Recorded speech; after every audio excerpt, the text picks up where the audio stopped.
Hello everybody! You miss me? Well, here I am again after 2 months. I haven't done much since then. And I don't feel like delaying this any longer. I got to see a new animated film early, so let's stop wasting time and get to it. So there's a new Trolls film coming out that's called Trolls Band Together, and it's the third entry in the colorful jukebox musical franchise from DreamWorks. And I guess I could say my feelings going into this new film were a bit mixed. I was not terribly sold on those trailers, which is not uncommon for DreamWorks. They've had plenty of bad trailers for their animated films. But it also has to deal with my feelings on this franchise as a whole, which have been complicated. I got that sunshine in my pocket, got that good soul in my feet. This is a franchise I've had a really weird relationship with. For those that don't know, this series is based on those Danish good luck troll dolls that you probably remember from their appearance in the first 3 Toy Story films, and follows the happy-go-lucky princess-turned-queen of the pop trolls, Poppy, and her best friend, a stick-in-the-mud troll named Branch, and the crazy adventures the duo go on. It's also filled to the brim with a lot of bright colors, high energy, and pop music.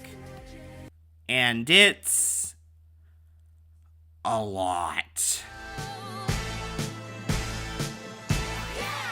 I've made it no secret that I really disliked the first Trolls from 2016. I found that film exceptionally annoying and grating.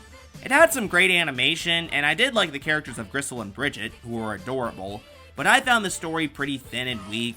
Most of the characters were really one-note and also pretty unlikable, particularly Poppy and Branch. The energy got really tiresome after a while, the message was awful, and apart from Can't Stop the Feeling, most of the pop songs were hard for me to enjoy due to them being pretty heavily dosed in a glop of auto-tune.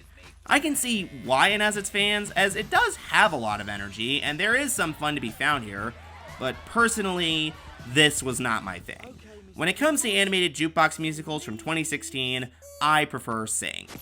Though despite my negative feelings towards that first film, it still ended up being a hit, so DreamWorks naturally announced that they were making a sequel in 2020. And I was not excited for it in the slightest. But much to my surprise, I ended up digging Trolls World Tour. I don't know what it was, but something about this film made it click for me. I wouldn't call it great, but I actually found it pretty decent. I thought the story was a lot better and had more stake, the animation was colorful and pretty weird at times, Poppy and Branch were much more likable, the new characters were fun, especially the antagonist, Queen Barb, and the songs were utilized much better. This film just worked for me, and I would give it a slight recommendation if you're curious. So, that brings us back to this new film, and like I said at the beginning, I didn't know what to expect.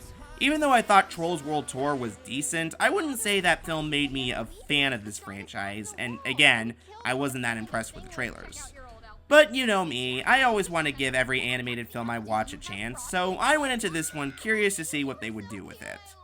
What did I think about it overall? I thought it was okay. It's better than I thought it was going to be, much like World Tour, but it wasn't as good as that. If I had to rank this film, I'd put it in the middle. Compared to the first film, it is a big step up, but compared to World Tour, it's a step down. There are elements here that are carried from World Tour, and I do think it has some moments of greatness, but as a whole, this film isn't nearly as strong as it could have been. When we last left our heroes, Poppy and Branch had saved the Trolls musical world from the rock apocalypse led by Queen Barb and the Rock Trolls. A little while has passed, and Poppy and Branch, played once again by Anna Kendrick and Justin Timberlake, are busy attending the wedding of their Bergen friends Gristle and Bridget, played once again by Christopher Mintz-Plasse and Zooey Deschanel.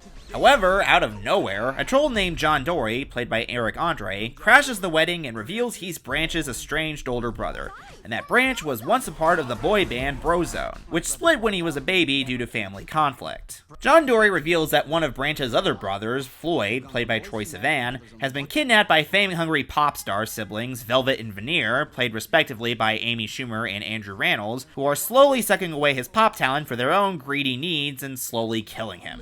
Determined to save his brother, Branch and Poppy set out with John Dory to help reunite the rest of the 3 brothers in Brozone to help save Floyd from ultimate death and soon come across other surprises, including Poppy's long-lost sister Viva, played by Camila Cabello. So as I said earlier, my expectations going into this new film weren't particularly high due to my mixed feelings on this franchise and the unimpressive trailers, and I can say the film was better than what I was expecting, though I do think that it is a step down from World Tour. And my biggest problem with this film is pretty simple.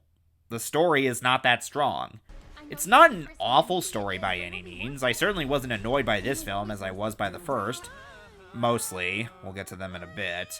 But I just found it pretty weak and measly, mostly because the story is just exceptionally paint by numbers. Everything that happened in this film played out way too easily, and I just couldn't get that invested in the story because it doesn't feel like there's that much conflict to be found. The way the scenes played out in the film felt so convenient to me, and it doesn't really go anywhere that's interesting apart from the twist revolving around Viva. When it comes to how each of the brothers are reunited, here's how it plays out. Poppy and Branch meet up with the long-lost siblings, he's reluctant to get back together in Brozone, they tell him about Floyd, and then they go off on their next destination. Rinse and repeat. That's how it plays out throughout most of the film, and I just kept wondering why they couldn't have done more. It gets repetitive and doesn't lead to a lot of interesting things apart from the occasional musical number, which were fun occasionally, although some were a bit unspectacular. I'll give it this, the humor did make me laugh on occasion. There are some bad jokes in here, don't get me wrong, but there's a lot of good jokes to be found, much like World Tour. Who is a Dulcie McMahon face? The better question is, are you a narc? And I'll also give it credit that its message about sibling relationship is a great one too. Though I'll just say my biggest problem this story has is that it just doesn't feel like it's building upon its predecessor. It feels like it's directly continuing the first film more than the second, because this film doesn't say all that much or recall the events of World Tour whatsoever. No mention of the other trolls, no Barb, no other locations, nothing. It seems like that film never happened here, except I know that's not true because Tiny Diamond is in the film, and John Dory briefly mentions the rock apocalypse. So why doesn't this film expand upon anything that World Tour gave us? I don't get it. And plus, it just felt like there wasn't much at stake here compared to that film as well. In World Tour, there was a lot at danger. Barb was genuinely about to destroy the world, whereas here, it's just another rescue mission. And that's a huge step backwards. Like, you don't go from a plot to having to save the world in the second film to rescuing a long-lost sibling in the third. That's a downgrade, not an upgrade. Like, imagine that Madagascar 2 was rather Madagascar 3, and Madagascar 3 was Madagascar 2.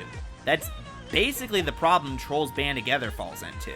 And that's especially the case with the climax, which was pretty lame compared to the massive scale in the second film. It's not like this story couldn't have worked for a third film, it could have. It's just that there needed to be a lot more going on, and it needed to show that the second film happened, because this film really seemed to want to ignore that film.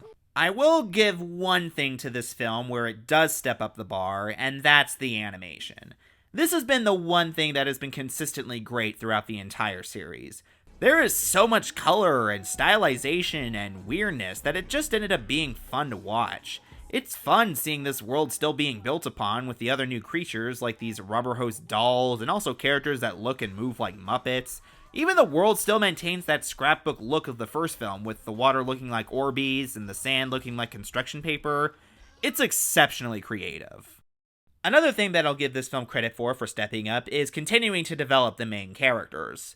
Like I said, I did not like Poppy and Branch in that first film. I found them exceptionally annoying in one note. But I did enjoy them in the second film, and I can also say I enjoyed them here.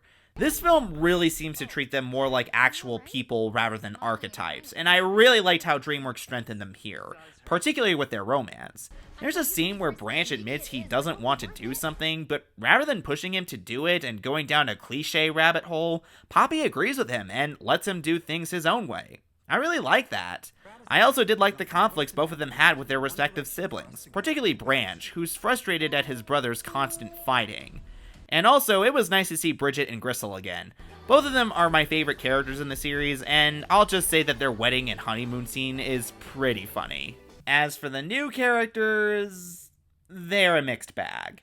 I'll start off by saying that I did like Viva. I was worried about her initially with how she would work with being Poppy's long-lost sibling, as well as Camila Cabello's performance, since I've made it clear that I don't like it whenever an animated film casts a pop singer with not a lot of acting experience to act in a film, and DreamWorks has been guilty of this before.